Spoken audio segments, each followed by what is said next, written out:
She never wrote down how many people she saved.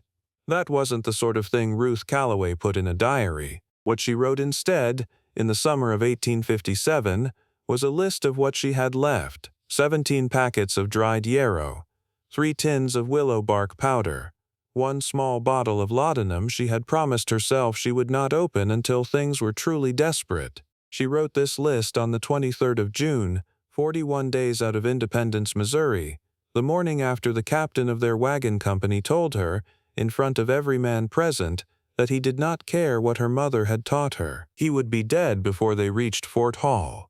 Not from the fever, from something else: a broken axle and a wrong crossing of the Snake River, a thing no one could have predicted. But 17 other people would not die that August, and 6 of them would not be buried beside the Platte River, because Ruth Calloway was in the wagon train and she was too stubborn to disappear just because someone had told her to. This is her story. She did not think of it as remarkable. That is perhaps the most remarkable thing about it. Ruth had grown up watching her mother work. That was the education she got. Not a schoolhouse education, not the kind that came with certificates or the approval of men with medical degrees. Her mother, Alice Calloway, had been the woman people called in the night in Brown County, Missouri, when the doctor was 12 miles away and the baby was coming wrong, or when the fever had been going 3 days and the family had run out of options. Alice Calloway knew what yarrow did for a wound. She knew what willow bark did for a fever. She knew how to look at the color of a man's skin and tell the difference between something that would pass and something that would kill him. She passed all of this to Ruth the way a woman passes thread, quietly, across years, without ceremony. Alice died in the spring of 1857. She had been sick since February. Ruth had done everything she knew to do, and it hadn't been enough, and she had sat with that for a while, the way you sit with things you cannot change. Then she packed what she could carry, and she joined the wagon company forming at Independence because her sister Eleanor had written from the Willamette Valley 2 years before, and Eleanor's letters always made Oregon sound like a place where a person could breathe. Ruth was 31 years old. She had never been west of the Missouri River. She was not afraid of that. She was afraid of something smaller and harder to name. Of arriving and finding out that the woman she had spent 31 years becoming did not matter anywhere.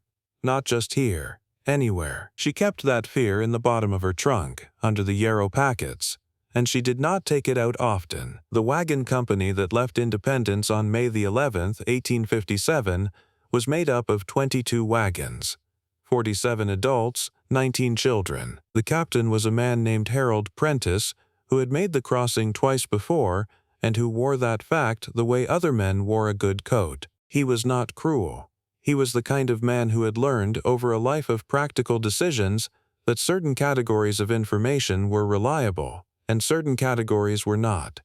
Women's remedies fell in the second category. He had made that determination at some point, and he was not interested in revisiting it. Ruth learned this about him early. The first week out of Independence, a boy named Samuel, one of the Holt children, 7 years old and full of the kind of energy that makes men tired and women vigilant, got into the alkali flat at their second river stop. He had been playing at the water's edge while the adults were occupied with the wagons, and he drank. Not much, but enough. By evening his stomach was cramping and his mother, Clara Holt, was frightened. Ruth went to Captain Prentice and told him she had something that would help. Vinegar and water, in the right ratio, would neutralize what the boy had taken in. She had seen it work. She had a small cask of good vinegar in her wagon, purchased specifically for situations like this one. Prentice looked at her the way a man looks at weather he has already decided to ignore. "He'll pass it," Prentice said. "They always do." "Not always," Ruth said. There was a pause. Around them, the men who had gathered to listen to the exchange found somewhere else to look. "Mrs. Calloway," Prentice said, and his voice had gone flat in the way voices go flat before they become an argument. "I appreciate that your mother was a capable woman, but I have 47 wagons to manage and I cannot have every person with a home remedy making decisions for this company." She gave the vinegar to Clara Holt anyway. She did it quietly, without telling anyone. Samuel recovered by morning. Clara looked at Ruth over her son's head and said nothing, but her eyes said everything that needed saying. Ruth went back to her wagon and wrote in her diary, "The boy is well." I did not ask permission a second time. The man in the wagon next to hers was named Caleb Marsh. He was a widower. His wife, Anna, had died the previous winter of a lung fever that had gone on too long, and he was traveling with his 2 children, a girl of 9 named Josephine and a boy of 5 named Henry. Henry had his father's serious eyes, and Josephine had learned to cook at an age when most children were still learning to count. Caleb Marsh was not unkind. Ruth had established that within the first week, he was the sort of man who helped without being asked, who noticed when another family's wagon had a loose wheel before the family noticed it themselves, who quietly redistributed weight when a load was wrongly balanced. He had been watching Ruth with the wariness of a man who doesn't yet know what category to put someone in. He had been in the group when Prentice dismissed her. On the morning of the 28th of May, 17 days out, he stopped beside her wagon as she was checking her oxen. "The boy recovered fast," he said. "Yes," Ruth said.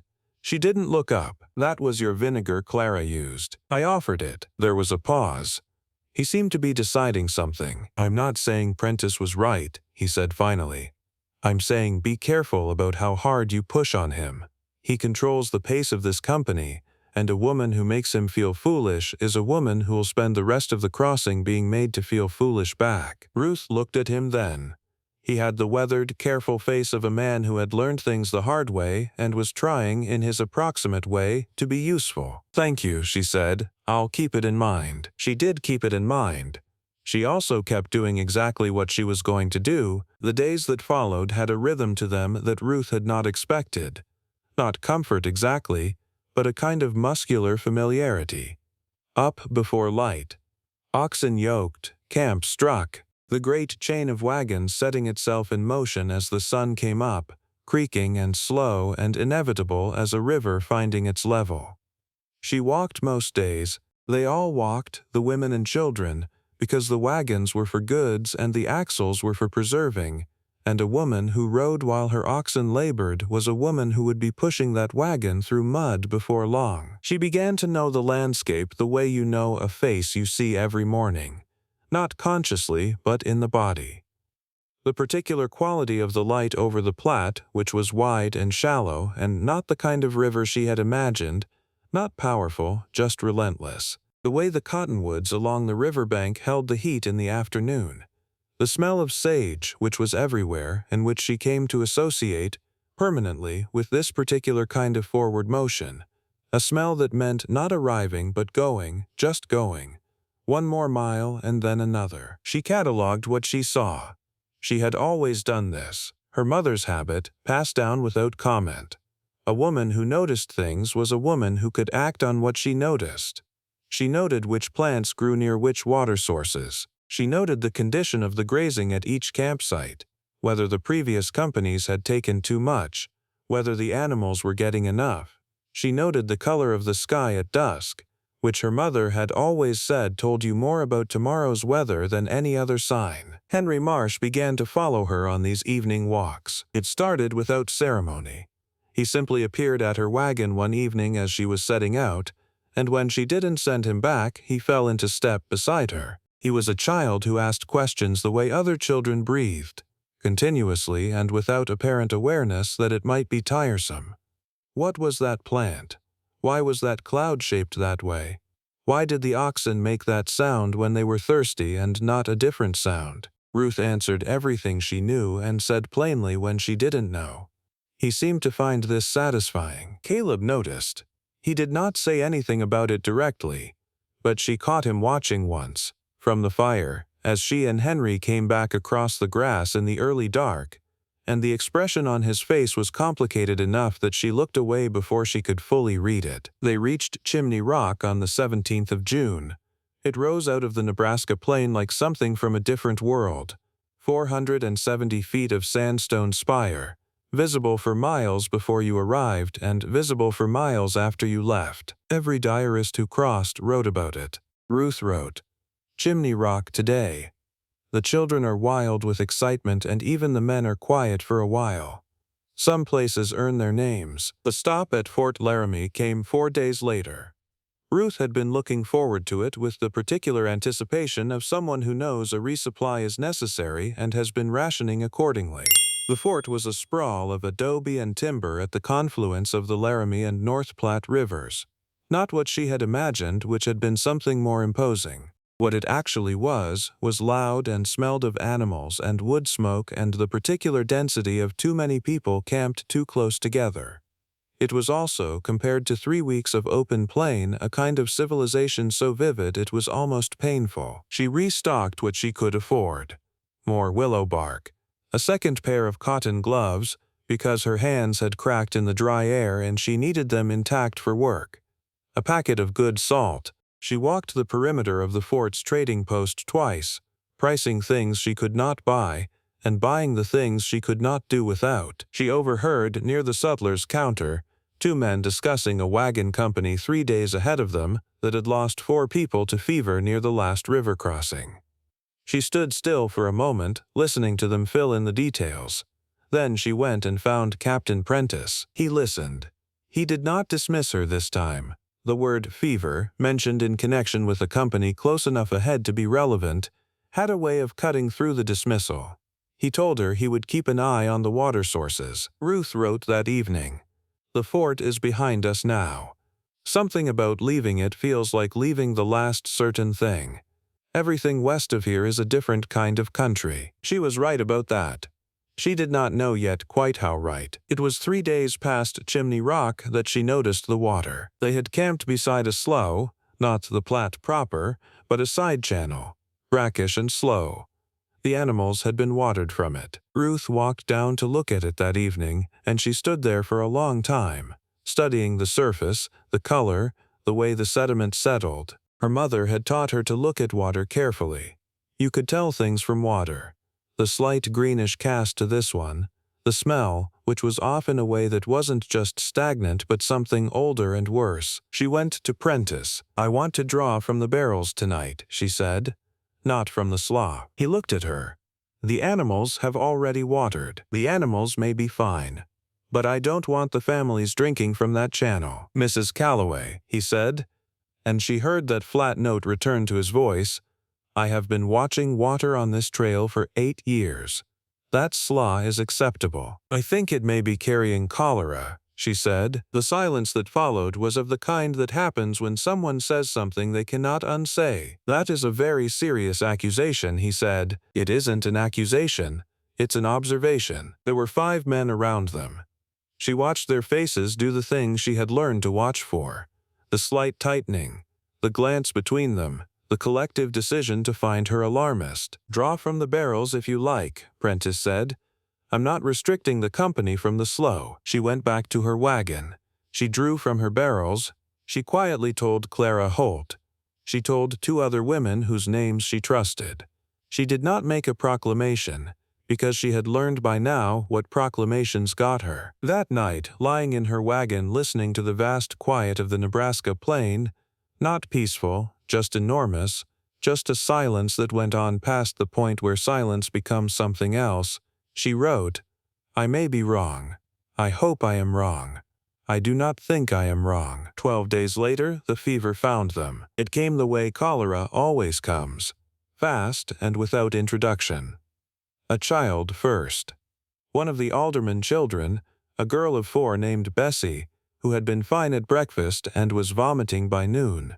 Then her mother. Then a man named Frank Dewey, from the 3rd wagon, who had drunk freely from the slough because the water in his barrels had gone stale and he was thirsty, and he was a man who trusted his own judgment. By the 2nd day, 9 people were sick. Ruth did not wait to be asked. She opened her medicine trunk and she began to work. Boiled water, with charcoal to filter it where she could manage it. Yarrow tea for the fever. Broth, thin, simple, kept at a low simmer over whatever fire she could keep going. The key with cholera, her mother had told her, is the water leaving the body faster than it can go back in. You fight that. You fight it 1 cup at a time, hour after hour, until the body decides to come back from where it's going. She slept 4 hours out of the first 48. What she did not write in her diary, and what she would never tell anyone in full, was what those 48 hours actually looked like. It was not the heroic labor of a story told later. It was relentless and unglamorous and smelled of illness and damp earth and the particular sourness of a body fighting itself. It was holding a woman's head while she retched and speaking quietly to her through it. It was measuring spoonfuls of liquid into a child's cracked lips and waiting and measuring again. It was moving from one wagon to the next in the dark, the lantern throwing just enough light to see by, checking each face with the back of her wrist, listening to each breath, deciding in the span of 5 seconds whether to stay or move on. Her own hands shook by the third morning. Not from fear, from pure exhaustion, the kind that settles into the muscles and makes them unreliable. She noticed it clinically, the way she noticed everything. And she drank her own broth standing beside the fire and made herself eat a piece of dried salt pork she did not want, because she could not afford to be sick. She was the only one doing this. There was no one to relieve her. Clara Holt came to help on the second day. Then one of the older alderman daughters, a girl of 15 named Miriam, who was frightened but steadier than her age suggested. Ruth showed them both what to do, how to hold a head, how to get liquid in without causing more distress, what signs meant the fever was turning, and what signs meant it wasn't. Miriam learned quickly. Clara knew more than she had let on. The three of them worked a rotation that kept the sick from being unwatched for more than an hour at a stretch. Captain Prentice came to find her on the second afternoon. His face had changed. The certainty had gone out of it, and left something rawer underneath. "Tell me what you need," he said. She told him. She needed a fire kept going through the night. She needed someone to carry water. She needed the sick wagons separated from the healthy ones so the company could keep moving. Because stopping was its own death sentence this far out, with the Blue Mountains ahead and the season already beginning to turn. He did everything she said. She noticed this and she wrote it down. HP today gave orders as I gave them to him. He did not apologize. I did not ask him to. It was Caleb Marsh who kept the fire. He appeared the first night without being asked, and he stayed. He had left Josephine to watch Henry, and he took over the fire from the young man who had been tending it, who had been dozing for the last hour, and who looked alarmed and grateful in equal measure to be released. Caleb set to it with the systematic attention he brought to everything, and he kept the water boiling through the night. Ruth worked beside him without much conversation. There was too much to do for conversation. But somewhere around 2 in the morning, while she was checking the alderman girl, Bessie, who was small and fierce, and was holding on with both hands to something Ruth couldn't see but could feel, Caleb said quietly from the fire, "Tell me what to watch for." She looked at him. "If she turns for the worse while you're with the others," he said, "tell me what to watch for." She told him. She explained it the way her mother had explained things to her. Plainly, specifically, without condescension. Because information given with condescension was information half received. He listened the way careful men listen, without interrupting, filing things away. "All right," he said when she was finished. Bessie Alderman turned the corner on the third morning. She was the first. The recovery was slow and not linear. That was the part that stories always left out, that a person who had survived something still had to get up the next morning and do it again, and the morning after that, with less strength than before and the same distance still ahead of them. Bessie Alderman was up and moving within a week, but her color was wrong for longer. Frank Dewey's wife, Martha, drove her own wagon with a grief so dense and quiet it seemed to have its own weight. The men who had been sick came back to their animals and their wagons with the careful movements of people who have learned that their bodies can be betrayed and have not finished accounting for what that means. Ruth spent the week after the worst of it going over her remaining supplies with the thoroughness of someone who knows they cannot replace what they have used. The yarrow was low. The willow bark was lower. She had used nearly all of her vinegar. She had enough charcoal for one more serious water treatment. Possibly 2. She wrote it all down, as she wrote everything down, and she looked at the numbers and she thought about what was still ahead, and then she closed the diary and went to check on Bessie Alderman, because that was the next thing, and the next thing was always the thing that mattered. By the end of the 4th day, 6 people had recovered enough to move. 3 remained serious. 1. Frank Dewey, the man from the third wagon, who had drunk freely from the slough on a warm afternoon, did not recover. Ruth sat with his wife Martha for a long time after. Martha Dewey was a small woman who had crossed 2 states without complaint and who now sat very still, looking at nothing. Ruth did not try to fill the silence. Her mother had taught her that too, the difference between silence that needs filling and silence that needs keeping. He wouldn't have listened anyway, Martha said finally, even if you'd told him directly. He was a man who didn't listen to that kind of thing. Ruth didn't know what to say to that, so she said nothing. She held Martha's hand, which was rough and cold, and she stayed until Martha said she wanted to sleep. They buried Frank Dewey alongside 4 others from 2 wagon companies who had camped at that same slough. The graves were quick and shallow the way trail graves had to be, and the markers were wood that would not last the winter. 17 people had sickened, 16 recovered. Ruth did not write this as a victory. She wrote it as arithmetic, because that was what she had. The stretch of trail between the cholera camp and South Pass was not what she had expected. She had braced herself for more disaster, had tensed unconsciously against what might come next. Instead, what came was a kind of grinding normalcy. Miles and more miles, the land changing around them from the flat Nebraska plain to something higher and harsher, the Sweetwater River appearing on their left like a promise, the air going drier and thinner with altitude. She and Caleb fell into a pattern of walking together in the evenings. It had not been arranged. It simply happened, the way things happen when 2 people have spent several nights tending fire and sick children together and have stopped needing formality to occupy the same space. Henry was usually with them. He had attached himself to the evening walks with a constancy that neither of them commented on. Sometimes Josephine came too, a little apart from the 3 of them, old enough to be private about her enjoyment of it. On one of these evenings, Ruth told him about her mother. She had not intended to. They had been talking about something else entirely, the quality of the grass at the last camp, whether the oxen were getting enough, and somehow the conversation had moved, the way conversations move when the ground is flat and the light is going golden and there is nothing urgent to attend to. She found herself describing Alice Calloway, her hands, which had always smelled of yarrow and something else Ruth could never name, the way she moved through a sick room, which was purposeful and unhurried at once, the particular calm she could put into a voice that made a frightened person's breathing slow. Caleb listened without interrupting.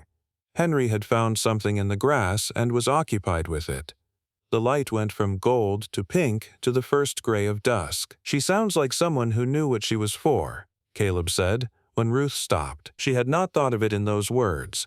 She turned them over. "Yes," she said, "that's exactly right." The company reached South Pass on the 8th of July, 7,412 feet above sea level, the highest point on the trail, the great divide where the water ran east on one side and west on the other. The day was clear and cold, the kind of cold that comes from altitude and not from season, and the sky was the particular blue that only appears that high up, deep and enormous and indifferent to everything below it. Ruth stood at the top of the pass and looked west for a long time. Something had shifted in the company since the fever. It was not that anyone had said anything, most of them hadn't, but there was a different quality to how they made room for her now, how Prentice consulted her about the water at each stop, how the women came to her not secretly anymore but openly, in the daylight, with their questions. She was not foolish enough to think it had changed anything permanent. She was not foolish enough to think that arriving in Oregon would make her a different kind of woman than the world was prepared to receive. But standing at the top of South Pass, with the wind coming off the mountain and the trail falling away west into the vastness below, she felt something that had been clenched in her chest for as long as she could remember begin, very slightly, to loosen. Caleb Marsh came to stand beside her. He had Henry on his shoulders. The boy had been flagging for the last mile, and Caleb had simply picked him up without discussion. "Eleanor's Valley," he said. Her sister's name was in the company records. She had told him about Eleanor once. "Eleanor's Valley," Ruth said. Henry said, from his father's shoulders, that he couldn't see anything. "You're looking at it," Caleb said. All of it. The boy considered this with the gravity of a 5-year-old. Then he said he was hungry, and Caleb said that was a reasonable complaint and they would stop soon. Ruth laughed, actually laughed, at the ordinary domesticity of it, at the way Henry had reduced the Great Divide to a question of lunch. Caleb looked at her when she laughed, and there was something in his face she hadn't seen there before. She looked away and started back toward the wagons. She did not write about that moment in her diary. Some things she kept. The weeks between South Pass and the Blue Mountains had a different quality than anything that had come before. The country was vast and dry, and the Snake River Plain stretched out beneath a sky that seemed to have no edge, and the trail dropped and rose and tested the wagons in ways that no amount of preparation entirely covered. They lost 2 oxen in the same afternoon at a bad river crossing. Not the marsh oxen, but a family named Alderton whose wagon had been overloaded since Missouri and whose luck had been running thin for a while. The company redistributed what could be redistributed. Martha Dewey, who had buried her husband 6 weeks before, took in the Aldertons' youngest child for 2 weeks when the mother came down with a chest cough that made walking impossible. Ruth watched all of this and wrote it down and helped where she could. She had come to understand, somewhere in the long miles past Fort Hall, that a wagon company was its own kind of organism, that it breathed together and failed together, and that the thing keeping it moving was not Captain Prentice's authority, though that mattered, and not the strength of any individual wagon, but something distributed and quiet and mostly female. The women were the ones who knew who needed help before they asked for it. The women were the ones who reorganized what needed reorganizing and absorbed what needed absorbing, and kept the children from understanding how bad it sometimes was. She wrote, "This is what communities actually are. Not the men at the front deciding the pace. The women at the fire deciding what is survivable and making it so." She crossed out what is survivable and wrote everything else. The Blue Mountains nearly finished them. It was the 2nd week of September, and the pass was icing at night, and the trail through the timber had gone to mud, the kind of mud that is indistinguishable from the ground beneath it until a wagon wheel finds the difference. 3 wagons were damaged in 3 days. 1 family lost an ox. The children had gone quiet in the way children go quiet when they feel the fear in the adults around them, and the fear was real because they all knew the arithmetic of early snow and late passage. Ruth had thought the hard part was behind them. She had let herself think that, had allowed herself the luxury of believing that the worst was done, that everything from here to the Willamette Valley would be descent and arrival and the clean satisfaction of having done a hard thing. Then Josephine Marsh got sick. It was not cholera. It was a high fever, a cough that had started small and was growing. The kind of lung involvement that Ruth had watched her own mother describe in exact terms and fight in exactly the way you fought it. Slowly, patiently, without guarantees. She moved her bedroll into Caleb's wagon that night without being asked and without asking. There was no room for explanation. There was only Josephine, who burned through the first night and the second, and Caleb, who sat on the other side of his daughter and did not sleep. On the 3rd night, Ruth was changing the compress on Josephine's forehead when Caleb said, very quietly, so as not to wake the sleeping Henry, "What are her chances?" She had been asked this question before. By fathers, by husbands, by mothers. She had never learned to answer it with anything but the truth. "The fever has to break by morning," she said. "If it breaks, she has good chances.